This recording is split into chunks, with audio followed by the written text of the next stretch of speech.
Welcome back. You are tuned into Metal Euphoria, only on sonicasalamradio.com. And I'm your hostess, Metal Maiden Vicky. I kicked off this last set with some Blind Guardian, and that was Halloween off of their album Lucifer's Heritage, Symphonies of Doom. And then you heard some Candlemass, and that was Witches off of the self-titled Candlemass album. And then some Alice Cooper with Devil's Food coming off of the album Welcome to My Nightmare. And then you heard some Venomous Maximus with Give Up the Witch off of the album Beg Upon the Light. And of course, Monster Mash. I can't do my Halloween special without Monster Mash. And then you heard some Delaine. Great song by Delaine, A Day for Ghosts, off of their album Lucidity Anniversary Edition. And then, you guys, I played the original theme song for Land of the Lost. And then you heard the theme song for Season 3 of Land of the Lost. And the end song that you would hear at the end of each episode, Living in the Land of the Lost. And with that, this brings me to the featured interview event of the day. I am pleased and excited to welcome to the show actor, singer, charity fundraiser, television personality, and much more, Wesley Eure. Welcome to the show, Wesley. Thanks, Benji. Thanks for having me. Oh, awesome. Thank you for spending time with me today. This is very exciting for me. I am a fan of yours. Been a fan for a long time. And I just want to give huge thanks to my friend and Pi Alpha Nu fraternity brother, Howie Schimmel, with Star Consult for putting this interview together today. Absolutely. Howie's a great guy. And it's an honor to be here, especially on Halloween of all time. Yes, absolutely. I thought, how cool is it to have Wesley Eure on, especially on Halloween Day? What fun. Well, we had, on Land of the Lost, we had all the great monsters like the Sleestack and the Pakuni and the dinosaurs. And, so it was amazing. And I got to tell you, to this day, one of the best-selling Halloween costumes are Sleestack costumes. And they sell them for like $51, $59. Wow. And they're like full green costumes and like pajamas, and they're amazing. I bet. Just the noise they used to make would scare me as a kid. Oh, yeah. Yeah. And they were all UCLA basketball players, and they were in college, obviously. And one of the basketball players, they all became really great professionals, but in business. But one of them is Bill Laimbeer of the Detroit Pistons, and he became the bad boy of basketball, one of the top stars of basketball ever. He's the head coach of the women's basketball team in Vegas now. But he's 7 foot tall, and he was originally going to college making extra money as a giant police stack. They were huge. They were like 10 feet tall when they had stilts on their feet and they had pointed heads. So they were 7 feet tall actual, and then an extra couple of feet, in costumes. Wow, I had no idea they were basketball players, the Sleestocks. That is a really cool fact. Yeah, it was great. And we all had a big reunion in Milwaukee 2 years ago, like almost to the day.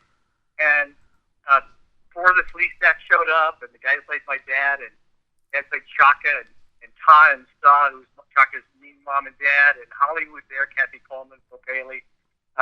It was quite an event. So we're all still good friends. Oh, absolutely. I mean, Land of the Lost is legendary. If you were a kid in the 70s, part of your Saturday was Sid and Marty Krofft. Land of the Lost and Sigmund and the Sea Monster, Lidville, Electra Woman and Dinah Girl, H.R. Puffin Stuff. They were geniuses, in what they created and the longevity of what they created. And it's still being, offered to kids nowadays as something fresh because these shows are coming back on the air. And I think it's fantastic. Yeah, Land of the Lost came back on the air, I think, on Tubi. That app. I just watched it the other day, and it's amazing. I mean, it's like 40. It was 1974, 5 and 6, and to this day, it still has a huge following, and it seems to get larger. It's just crazy. I mean, who would have thought that all those years ago when we were doing the show that it would live this long? But it was written by the Star Trek writer. David Gerald was our head writer, and his episode that he wrote for Star Trek, which is the most famous, is Trouble with Tribbles, about the Tribbles. And so David was our head writer, and we had Walter Koenig, who played Chekhov, actually created Enoch, the talking Sleestack. So it was a whole slew of Star Trek writers. And so the science fiction of the show holds up. kind of hooky now, but it's pretty amazing how much it holds up. Oh, absolutely. And yes, you look at the special effects nowadays and you'd think so, but when you're a kid watching that, it was scary, that Tyrannosaurus Rex grumpy, I mean. Listen, we do autograph shows. Kathy Cullen plays Holly and Phil Bailey plays Chaka.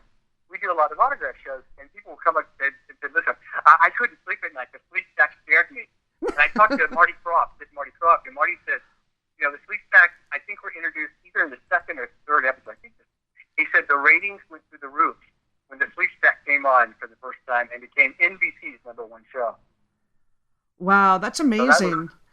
And not just Saturday morning, but NBC's #1 show. So wow, it was amazing. Those guys are creative, and Sid, they're still around. They're in their Sid's like 91, Marty's like 86. Wow, I talk to Sid all the time. That's incredible. Let me take you back. I don't talk to Sid. I listen to Sid. He'll call it an hour later. I'll go, goodbye, and that's it. That's all I said. And it's the best hour you can spend. That's amazing. Oh, I would love to chat with Sid and Marty Croft. That would be an hour of just amazing thing. I mean, those shows were so creative and so trippy and so cool, so 70s, What we had, it was odd because the show never talked down to kids. It was time doorways and matrices and doppelgangers and people from the past and the future, and talking about antecedents and all sorts of principles of science fiction and travel that were cutting edge at the time. And it wasn't like a Sigmund the Sea Monster or an animated cartoon show. It was some heavy system. We lost our mother, and suddenly she appeared in a mist doorway. It turned out to be a flea stack in disguise, trying to lure us into danger. I remember that. I remember that episode. Well, and people always ask, what are your favorite episodes? And like Kathy played Holly, her episode where she gets to meet herself from the future, and she cuts herself, and on her wrist, and the scar is on her future self too.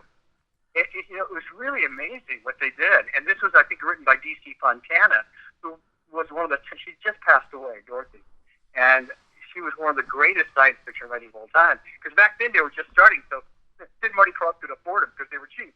So, but in later years they were the top of their game. Wow, that's incredible.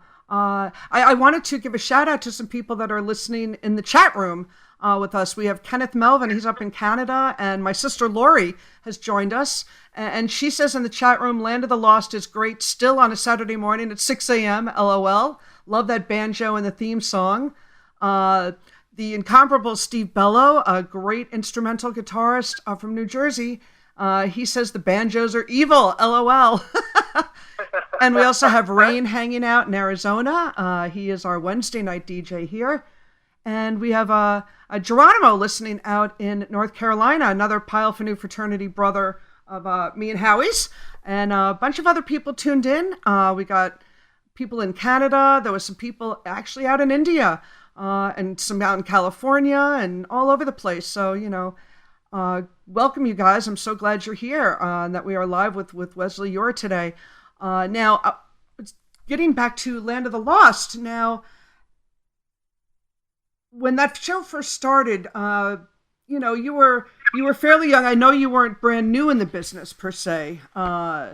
You had already had some things under your belt, correct? Well, I just gotten my first real TV show. I'd already started in a pilot that the producers of The Monkees did. I was the lead singer drummer of a group called the Organic Vegetables. Nice. In 1973 with Kay Ballard. But I got cast on Days of Our Lives. It's like right before Land of the Lost, and which I ended up doing for almost a decade. Right. And it was interesting because I auditioned for Sid and Marty because I met Sid at a party, and he said, "Listen, I've got a new show. You need to come in, call this person, and you got to set up an audition." And I auditioned, and I got cast in. I went to New York because I was going to New York. I was supposed to do a musical in New York, Candide, for David Merrick.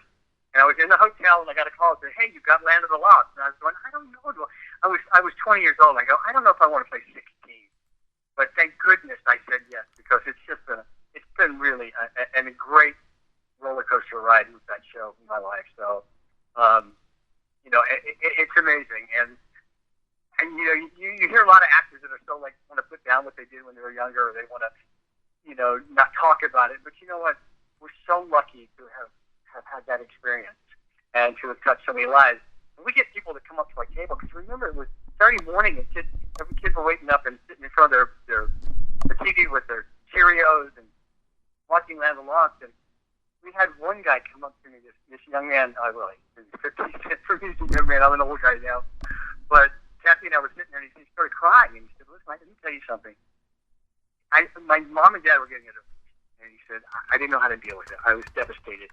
And it was the third season of Land of the Lost. We'd lost our dad, and they switched it and had our Uncle Jack come in. And he said, I watched that show, and I realized that your family survived even though the father left and the uncle took over. He said, it gave me the strength. He said, I know it sounds weird, but he said, thank you so much. And we had one girl who used to live in a really bad section of Los Angeles, in Compton, back in the day. She says her mom wouldn't let her go out and play. So every weekend, they'd watch Land of the Lost on Saturday morning. And for the rest of the weekend, inside the house, they would play Land of the Lost in McCabe. So it's been, and my best story, I know I'm rambling, but my best story is two guys came to us in Los Angeles at a show. And he said, we thought you spoke Farsi. Because when we were kids, we watched it in Iraq, and it was dubbed into Farsi. And he said, all the science was amazing. He said, we became scientists because of Land of the Lost. And they are now two heads of JPL, Jet Propulsion Labs, in Los Angeles. And they gave Kathy and I both an amazing tour of Jet Propulsion Labs. And we actually got to play with the joystick that drives the rover on Mars. Wow. So, it's amazing sort of the ripple effect of something you do when you're younger. Absolutely. That's incredible. What fun that would have been. What a great memory to have. Startling. Well, they said they don't let people in. There's one guy in this huge room with all these computer bags. One guy. And it's all the doors unlocked. You have to go through security, and not everybody's allowed in there that works at JPL. And we go to this one guy, and he has a driver's license.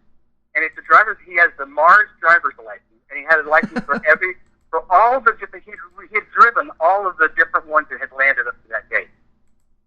And so he said, you want to play with it? I said, sure. Now, it didn't move it on Mars. What they do is they program it. So they plan the programming out in the computer, move the joystick, and then when they finish it and test it, they send it to Mars, and it takes 8 hours, and then it activates the rover and it does what it's going to do.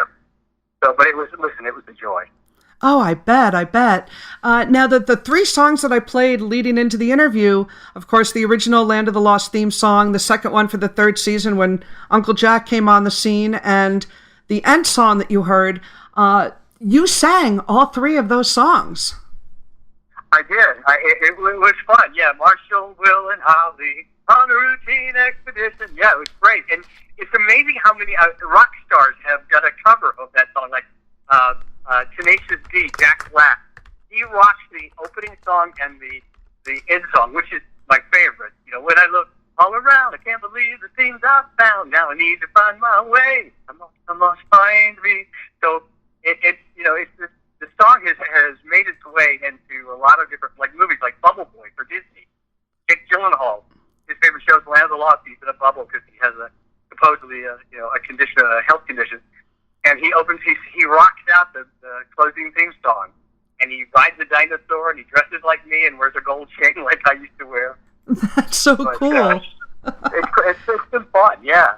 Now, one of the things that must have been kind of strange is the way the Land of the Lost, of course, was set up. The family ends up in a world of dinosaurs, and you meet Chaka, but your wardrobe never changed. I mean, was that a weird thing as an actor to just, you knew what you were going to wear every day, basically? It sure was easy. Yeah. Now, what happened though was in the first season I had a blue shirt on, and we had at the time state-of-the-art technology. We had one soundstage that was painted solid blue. It was called chroma key blue. It's now green screen. It's what we use on green screen now, like on your computer to make things disappear. So it was blue screen back then, so we would get on this giant blue, ocean of wall and floor, and then we would disappear, and they'd put us in a scene with the dinosaurs and things like that. Well, the problem was my blue shirt kept chroma keying out. It became invisible because it matched the blue. Oh, on the set. okay. So I had to go to khaki. So the next season they made me wear khaki. But so that was really the only costume change I ever got. So that's incredible. And poor Kathy, she grew. She was a little girl. She was like 12 years old, Holly, and by the time she turned 14, she was as tall as I was. Yeah. So they had to stretch her a little bit. Exactly. Now it must have been challenging too, because when Land of the Lost started, you were also just landed the role of Dr. Michael Horton on Days of Our Lives.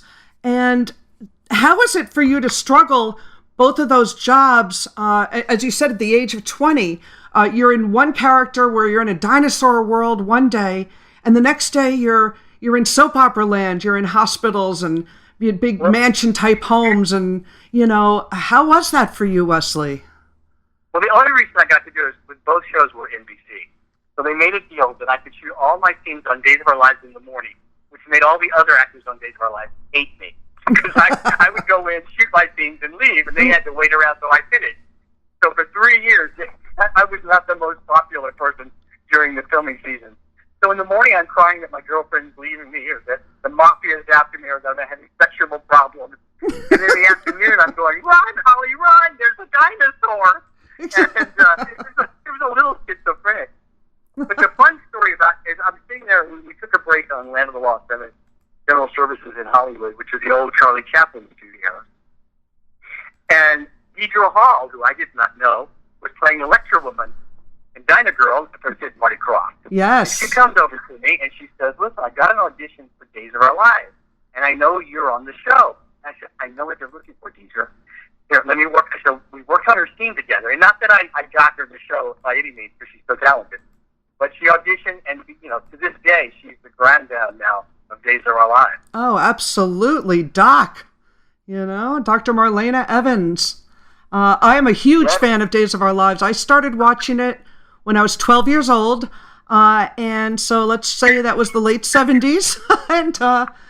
and it's such a great show, and it's just kept me captivated all these years. And so I definitely remember you as Michael Horton. I know the sister of Michael Horton was, of course, Jennifer.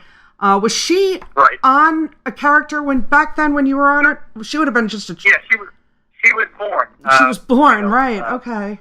To my mom, so... Right, and your parents were... I went through 3 different Lauras while I was on the show. Bill and Laura. Yeah, so Susan Oliver. So that's incredible. It was amazing. I remember one year, Days of Our Lives, almost a whole year. The show lasted one day. It started in the morning, and then the episode, what was happening, really kind of almost lasted a whole year of shooting. So all the girls were hated because they had to keep their hairstyles the same for a year, and it was an odd sort of a time. And soap operas were, they were, back in the day, of course, they were the #1 shows, and now with the internet, and you can watch whatever you want to anytime you want to watch it, and, things have faltered. But Days of Our Lives, and I think Bold and the Beautiful, Young and the Restless, maybe General Hospital are the only soaps left. Yeah, that's it. I know, talk shows took over, and judge shows, and all of that, but yeah, Days of Our Lives is still hanging around. They 50 years going strong. It's crazy the longevity of that show, and how cool for you to be a part of it. I still remember why I started watching it. Back then, I was a huge fan of Grease, the movie. My parents had taken me to go see Grease on Broadway, and the actress that played Sandy Dombrowski on Broadway happened to be on Days at the time. And I was flipping the channels one day, and it was a scene with her and Valerie, the girl who played Valerie, who I think is the same actress who's still playing Valerie. They brought her back, and they were chained to a desk in an office because Jack Devereaux's father, the senator, was going crazy, and he was evil, and he was keeping them captive. And I just started watching it from that point on because it was Sandy from Grease. And, and I just was hooked immediately. So there you go. Nice. Yeah. Valerie, I didn't even know that. That's crazy because it's Tina Andrews, isn't it? Tina that played Valerie? I'm not. It's been a while. So. Yeah, I'm not sure. Valerie has recently come back in the show. Here and there. I think she's coming back again soon. But it's a great show, and I just love it. All the good, the bad, the craziness. And that's awesome that you were a part of it. And so definitely an exciting younger life you had, and you still have an exciting life. You helped create the show Dragon Tales. If you want to just talk about that for a minute or two. Sure. Dragon Tales on CBS, animated, was on for 9 years. Dragon Tales, it's almost time for Dragon Tales. Come along, take my hand, let's all go to Dragon Land. But awesome. I did not sing that theme song, but it had quite a run on CBS and all over the world, every country around the globe, and live shows and dolls, and it was amazing. And I'd been producing a show called Totally Hidden Video for Fox, a hidden camera show with most good of. One of these horrible, terrible hidden camera shows where we made people do just terrible things. and the executive producer of that show moved over to Sony, and he called me one day, and I had written a book called The Red Wings of Christmas, which is still available on Kindle on Amazon. And it's a book that Disney bought from me to animate for an animated feature. And his son's favorite book was The Red Wings of Christmas. And he said, "Listen, I've just gotten these dragon drawings here from this artist in Laguna Beach, Ron Rudiker, who's an educator. And he said, come over. We were trying to create a show. There's a $16 million grant available from the government looking for a new PBS kids show. And the Muppets wanted it. Sesame Street were vying for it. So I went over and saw the dragon drawings. They were nothing like what Dragon Tales ended up looking like. But we spent 3 days writing, and we created the show. I rewrote. We turned it in, and a week later, we won the grant. We beat out everybody. And it was quite a show. And to this day, I have kids, when they're not kids anymore, they're 20s, that come up and sing the theme song and have the dolls. And it's, listen, it seems like my whole life has been about kids. I don't have any kids, but there we go. It's been a great ride. Oh, absolutely. I mean, yeah, you've brought a lot of happiness and joy to so many people over the years, Wesley. It's just incredible. And it just continues. Like you said, there's always new fans that come around again and learn about Land of the Lost and, Dragon Tales. And, as long as these things are still around and the media we have nowadays, you can find so many things. Actually last night I rewatched episodes 1 and 2 of season 1 of Land of the Lost. Wow. Because I thought, let me see the original one, because I always wondered, what was the routine expedition? It was an archaeology expedition. We were just, our family was out on a rafting trip in Colorado, and the earthquake opened up a chasm, and we fell in this 1,000-foot waterfall. Sucked you in the hole, and those pylons with the crystals. I loved those things. Oh my God! They fascinated me when I was a kid. Those crystals, they still do. And the crystals, don't put the blue and the red together. They explode. It could change the weather and the time. It was the science again. The science fiction. If you go watch these shows, and you can watch them on YouTube for free, a lot of them, and you just listen to the script and the principles of science fiction that they bring up. My funny story is that if you're a Star Trek fan, guys, as I am, Walter Koenig, who played Chekhov, the original Chekhov, wrote the first episode introducing Enoch, the talking sleepback. So I see Walter. We do a Star Trek convention every year, and Land of the Lost. Kathy and I are the only people invited that were never on Star Trek, because Land of the Lost was written by Star Trek writers. Mike Westmore did the makeup, created the sleepback. He did all the Star Trek monsters and things back in the day. And so Walter will come up to me. He has a little hat on, and he's kind of shuffling a little bit. He walks by our table and goes, "Damn, Sid Marty Cross, I should have got residuals for Enoch. I should have got residuals." And he just laughed and laughed. And, it's a lot of fun. That is so funny. And music too. Now we did mention before that you did sing on those 3 songs for Land of the Lost. But early on too, I understand you became friends with, other pop stars, heartthrobs, if you want to say. You were definitely a teen heartthrob. You were, with Sean Cassidy, Leif Garrett, and some of your music was produced by Bobby Sherman, who I loved back then. Yeah. So I used to go to Bobby's house in the Valley in Los Angeles and record, and at one point ABC was David Cassidy was leaving the Partridge Family, and so they were desperate because they didn't want the show to end, and so they decided they would bring on a character as his next door neighbor, become his best friend, and then the boy's next door neighbor's father, who was single, would end up marrying Shirley. So I auditioned for ABC. I had to record a song, which Bobby did at his house, and then lip sync for ABC, and I got the part to replace David Cassidy. So, but David heard that he was getting replaced by me because we all knew each other back then. It was kind of a different time. It was like Sean Cassidy and Leif Garrett used to come to my house and go swimming. It was so kind of awesome. it was a lot more casual than it is right now. And so David said, no, I'm not leaving the show. I'm going to stay. So they 86 of characters, and David stayed. I think the show just lasted, another half season or so. But yeah, it was fun to know all these people. I used to be in the 3rd season of Land of the Lost to actually sing. I played this 4-string gourd guitar that sounds like a full orchestra, and all the songs were written by the Jacksons. And I would go over. They had an apartment house over by the Mormon Temple on Santa Monica Boulevard in Los Angeles. And used to go to their house and soundboard, and they'd done all the music, and I'd sing. And there were just little snippets, 60-second snippets of songs.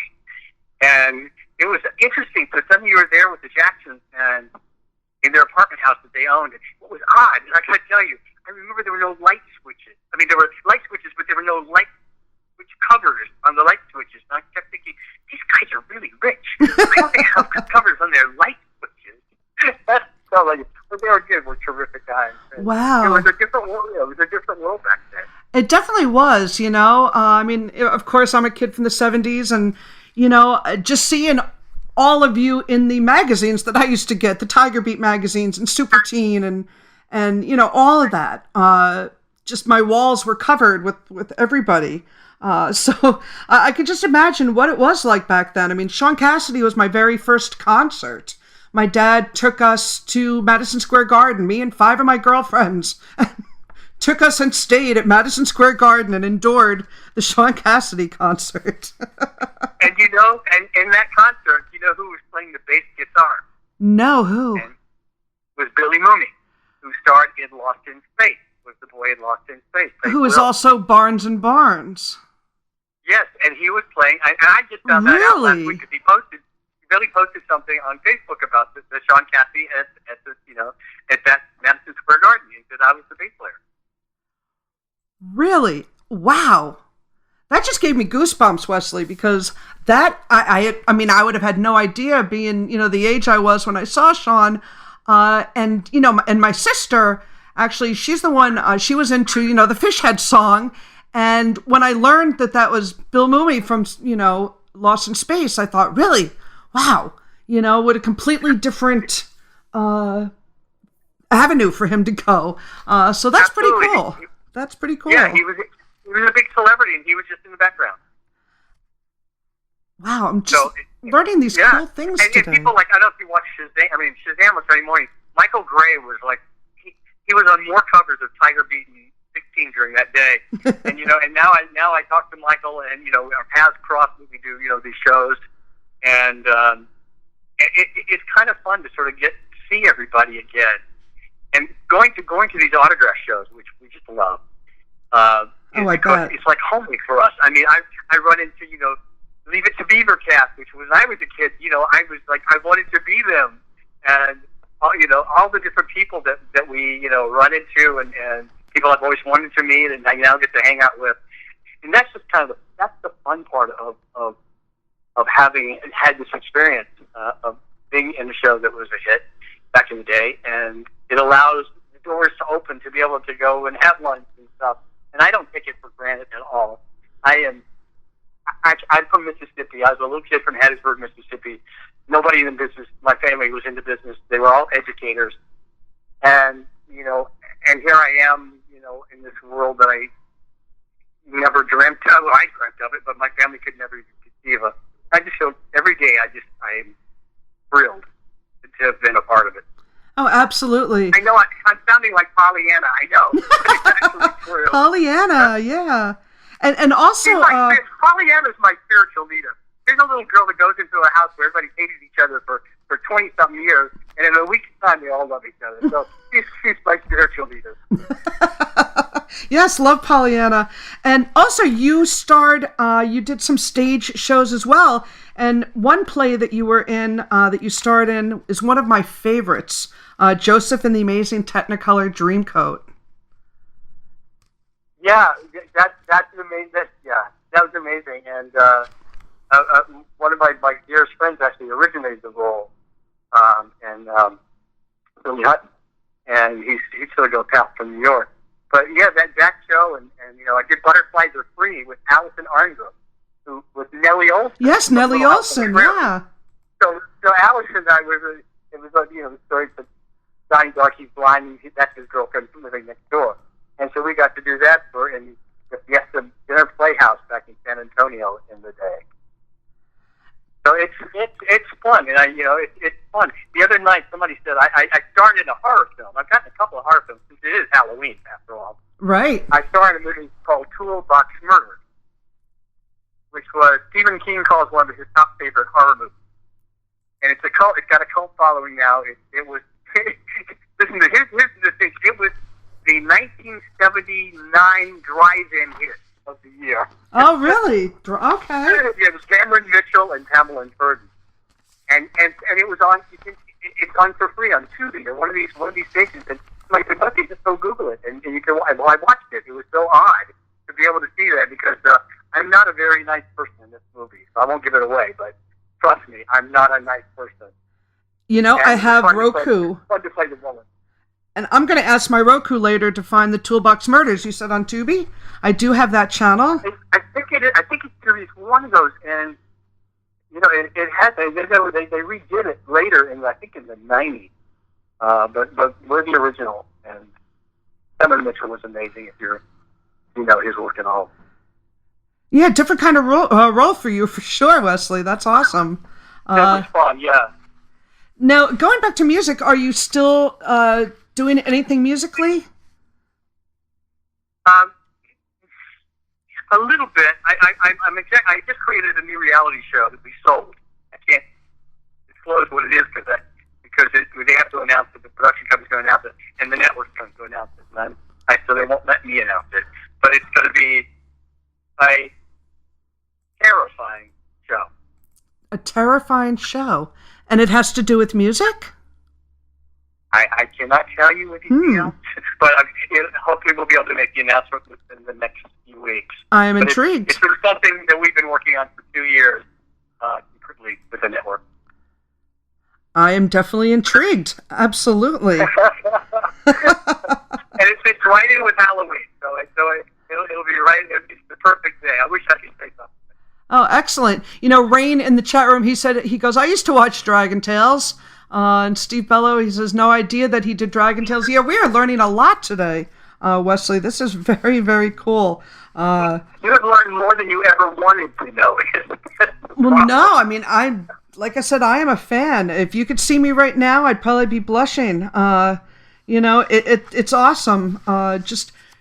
Just thinking back, because it just rushes me right back to being a kid in the 70s and how much fun it was, playing outside all the time and our Saturday morning TV and then you'd go outside and play after American Bandstand came on. You watched your cartoons, your shows, American Bandstand, maybe Soul Train, and then you'd be outside, and it was a different time, yeah.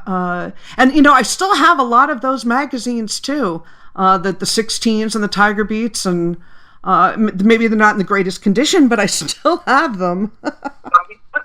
Nice. My sister actually saved them for me when I was there. I said, "Why are you saving all this?" 'Cause at one time, I was on cover at least once a week of some magazine for an extended period of time. And back in, when I was young and pretty.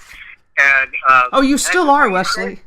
Oh yeah, I'm turning 70 next year, so I'm up there. It's unbelievable. You look fantastic. You absolutely do.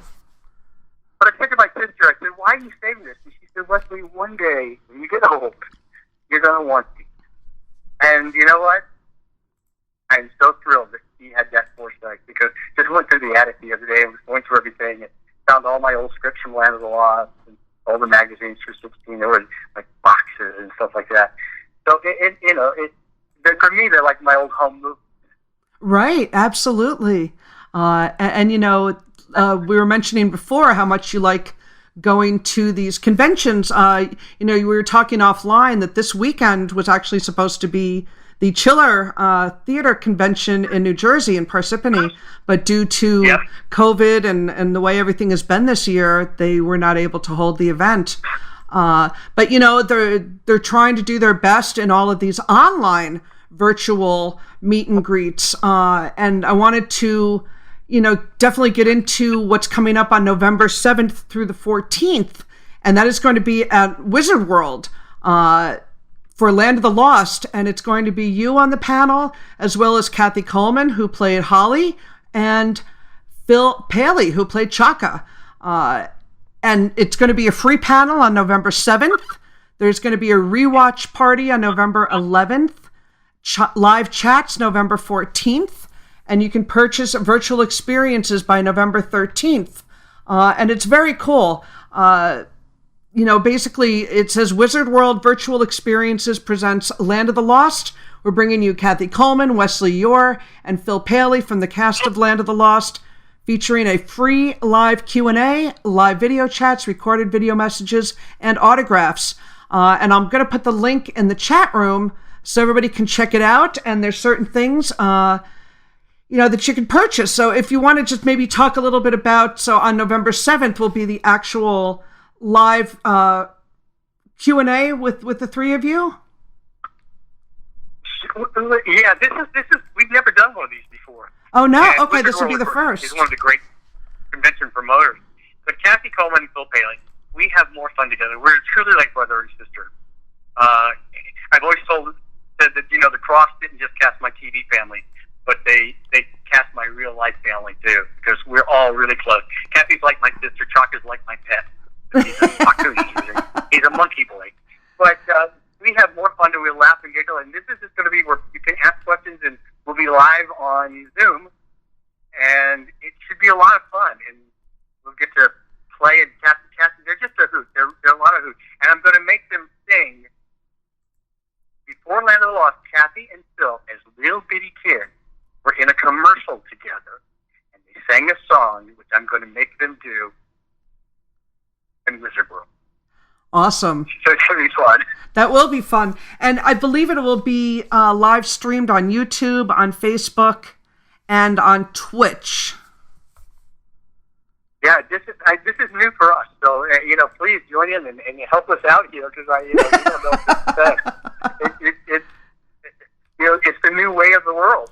It really is. Until things start to open up again, It's